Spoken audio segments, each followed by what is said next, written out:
अस्सलाम वालेकुम viewers, welcome back to my YouTube channel daily tips with Asma. आज की इस वीडियो में हम आपको बताएंगे ज़ूही नाम का मतलब क्या है और इसके बारे में दिलचस्प मालूमात।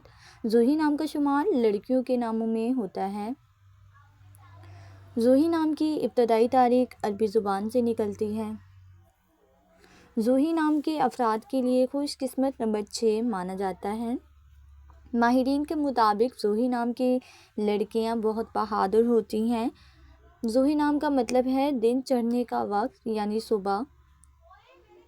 ज़ूही नाम की लड़कियों के लिए खुशकिस्मत दिनों में एतवार और मंगल का दिन शामिल है। ज़ूही नाम के अफराद के लिए मुवाफिक रंगों में सुर्ख, हल्का सब्ज़ और रंग नुमा रंग शामिल है। ज़ूही नाम के अफराद के लिए मुवाफिक पत्थरों में पुखराज पत्थर शामिल है। खुशकिस्मती वाली धातों में हिंसों के हिसाब से तांबा शामिल है।